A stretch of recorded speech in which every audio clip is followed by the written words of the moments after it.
How many in this room are aware of what's happening on July 1 with Rutgers and UMDNJ? The integration of Rutgers and UMDNJ, that's a big deal here. I'm going to make that clear. As of July 1, Rutgers and UMDNJ are integrating. And there's a lot of work going on right now. There's 13 different teams pulling all sorts of things together. And one of the teams is doing work really relevant to what we're talking about today. That's a core facilities work team that's getting their arms around all of the research facilities at UMDNJ and Rutgers and figuring out how they can best be integrated. And there's a lot of work going on in grants and contracts and so forth and so on. It's a big process, but the net result will be a much more, we hope, efficient research organization. The goal being to make it easier for our researchers to do their work, to get the administrative impediments and complications out of the way and help them get their jobs done. If you want to learn more about it, there is an integration website at rutgers.edu. You can also find it through UMDNJ if you want to read more about integration. We also have some information on our website. And the reason I brought it up is because Peter Lobel, our next speaker, is from UMDNJ and Rutgers. Thank you. So I appreciate all this integration, but many of the faculty at Rutgers and Robert-Wood Johnson Medical School have been effectively integrated for years. And the mass spec facility is the official name is the Robert-Wood Johnson Medical School, Rutgers University Biological Mass Spectrometry Facility. And so, I mean, there's all sorts of very important things that you guys have to do with grants and contracts to make sure that everything is integrated at the administrative level, but the faculty have been effectively ignoring this for years. Okay, so, and I'm a professor here, the professor at the CABM, whose faculty are either appointed at Rutgers or at the medical school. So, and we, a number of years ago, I'm a protein chemist and cell biologist, and a number of years ago, I was blown away by the power of mass spectrometry and proteomics. And because we didn't have anybody here doing biological mass spectrometry on proteins, so over the last 15 years, we've brought in instruments and really skilled people to start doing research for a wide variety of faculty. Yes? Yes, I can. Okay. So, the facility has moved from CABM into the newly completed proteomics building, which is at the other end of campus, at the end of the quadrangle between the CABM and the Yoshi building. We have a dedicated mass spectrometry laboratory, really beautiful. We have the manager of the facility is Haiyan Zhang, who's an experienced biological mass spectrometrist, over 10 years experience with quite a bit of expertise in proteomics, phosphoproteomics, and a variety of other applications.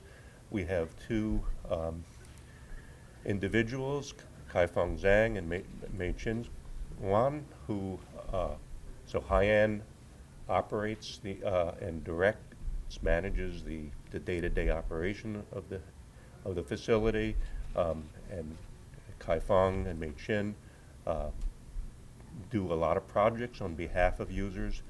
I generally try and meet with users and try and identify how to best serve the needs of a particular project. So a lot of our users know nothing about mass spectrometry, know nothing about sample preparation. We can do all of it, but what's most important is experimental design. I'm a professor here, so I meet with my colleagues as well as others to try and really establish the most efficient way of conducting the research. Okay. We have over 80 PIs at Rutgers and Robert Wood Johnson Medical School from 23 different departments who use our facility. Most of those users, we conduct the research on behalf of them. So essentially, they hand us a sample after talking to us about how to best do an experiment. And then we sit with them and do the experiments, hand them results, sit with them, and go over the interpretation of it. We also have outside academics who use the facility along the East Coast, Columbia, NYU, Princeton, Rockefeller. Many investigators from there work with us. Also, UC Davis, Washington State. So we really have a fairly large catchment area. And in terms of industry, we work with a number of groups, local groups in industry, and I won't name their names, but we have over 10 groups that we work with and we do projects with, or we give them access to some of our instruments. So I'll go over the instruments. One of the instruments we have is a MALDI-TOF mass spectrometer. This is a type of mass spectrometer which it's a fairly high resolution mass spectrometer, can be used for molecular weight determination, also has MSMS capabilities. And what's really nice about this mass spectrometer is if you have a simple mixture, it's very easy to be trained on this. It's very easy not to do anything wrong, to screw up the instrument, which is a big problem with nanospray LCMSs. We really want to know what you're doing. So we, after minimal training, few hours, we have users who can just do all the sample preparation, all the data analysis for themselves, and the instruments are in a card key access controlled room. People have access it to 24 hours a day, 7 days a week, web-based scheduling calendar, so it works out really, really well. Okay, so we have a number of users, both academic and in industry, who take advantage of this. And just as an example, the type of data you can get on this is a simple protein that we analyzed. Investigator was wondering whether it had any modifications. It didn't have the molecular weight that they expected. And by doing fragmentation, we could find that it was just missing a simple amino terminal methionine with no additional modifications. So we can fragment the whole protein, essentially, and analyze it by mass spectrometry. We also have 2 LCMSs. Initially, when we started out doing this, we had a simple linear ion trap mass spectrometer, which is a wonderful instrument, but then a even more wonderful instrument came out, a very high resolution Orbitrap LTQ Velos Pro mass spectrometer, and this is a hybrid mass spectrometer which has up to 1 part per million mass accuracy. We have a variety of different fragmentation modes, and we can do a wide variety of experiments with this, and I'll mention some of the things we do on behalf of our users. The linear ion trap, we use that for certain applications, frequently small molecule analysis now, and it's also available for well-trained users to use themselves, okay? And we also have a couple of HPLCs with UV detectors that we use for sample preparation, 2- and 3-dimensional chromatography to simplify complex peptide mixtures, and are also available to the community for use. If you don't have an HPLC and you need time on it, you can come use ours, okay? So in terms of the applications of the LCMS instruments, protein identification, characterization of post-translational modifications, quantitative proteomics is becoming increasingly important, and we also have started to do a lot of HD exchange, hydrogen to helium exchange, on behalf of users. And in terms of protein identification, we can essentially, if you can see a protein on a gel, you can identify it by mass spectrometry.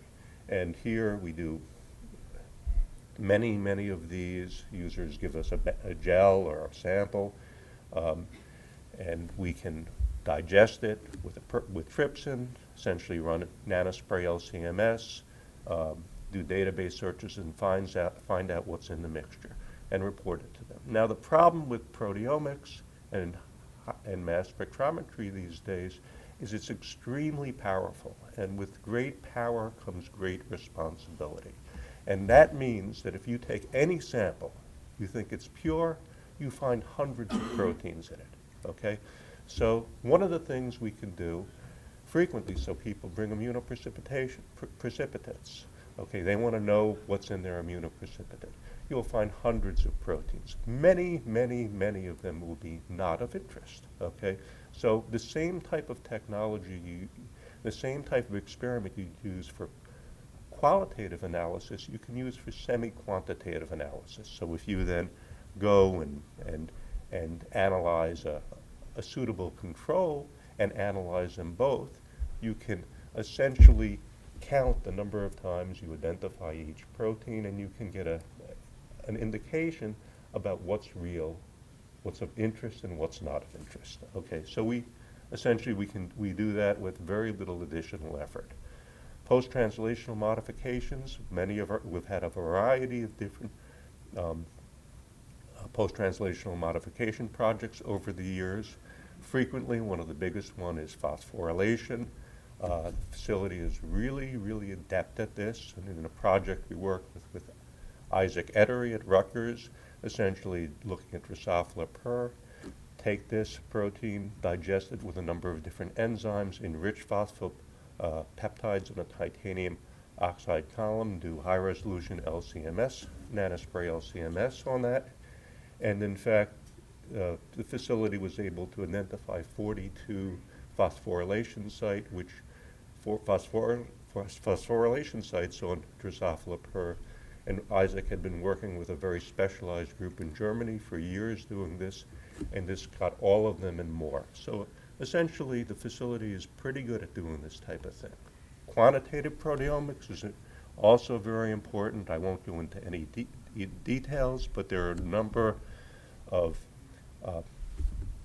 approaches that have been implemented for this. One of them called SILAC, stable isotope labeling with amino acids in culture. You can feed, if you have a sample of cultured cells, you can essentially grow them on different heavy labeled amino acids, and you can multiplex this up to with three samples, and essentially take proteins from each of these three samples where you have different heavy isotopes incorporated into the proteins, mix the proteins, digest them. You can fractionate them as much as you want to, and then you do both a protein identification and a protein quantification experiment simultaneously. So you identify the peptides, and by looking at the relative intensity of the different labeled amino acids, you can then essentially infer their abundance in each of the three samples. That requires living cells. You can also do isotope labeling with doing a chemical modification with an isotope labeling tag. I won't go into the details of this, but this is multiplexed for up to 8 samples, and so you can compare the abundance of proteins in up to 8 samples. And again, this is discovery based, so you don't need to know what you're looking at. You could just take your different samples, digest them, label them, pool them, see what you have, and then quantify how much of each of what you have is in the initial samples. Another more targeted approach, you spoke about MRM, where you know what you're looking for. We can do this in proteomics as well. You can synthesize standards, tune your conditions so you can actually detect standards of peptide standards of interest, and then go looking for the abundance of that peptide in a complex mixture. One of the things we've been doing recently is doing a technology called QConcat, where you actually come up with a number of standard peptides from proteins of interest, synthesize an artificial gene, encoding that, express that in bacteria with labeled amino acids. And in this particular project here, there were 55 proteins of interest, synthesized 7 QConcat peptides encoding 122 peptide standards. Take those, they're heavy labeled, spike them into a complex sample, do a series of dilutions of the standards, and then analyze that by mass spectrometry. You know where the standard runs, you know how much standard you've added from the ratio of from the peak ratios of heavy standard to light endogenous peptide. You can calculate an amount. And here you see of these 55 proteins, they vary by 3 orders of magnitude in terms of their abundance in a whole cell extract. So these are really powerful technologies. It's important for the investigator to have the question, but we can help solve that question. In terms of the last thing I'll just briefly mention is HD exchange. Here, this is based on the exchange of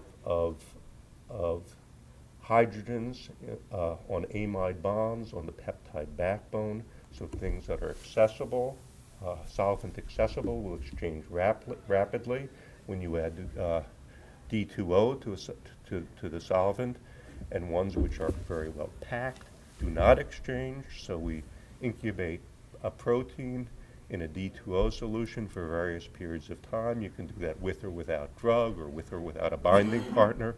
Quench the reaction, take this, shoot it onto an online pepsin column to generate peptides, then analyze this by online mass spectrometry, and you see how much deuterium each peptide incorporates, and that can give you a very good idea of the accessibility and thus the flexibility of a particular region of a protein, and how that may change with a drug, for instance. Okay, so I think I've given you an overview on what the facility does, and at that point, if you have any use for the instruments or for us doing a project, please contact either Hyatt or me. Okay? Thank you.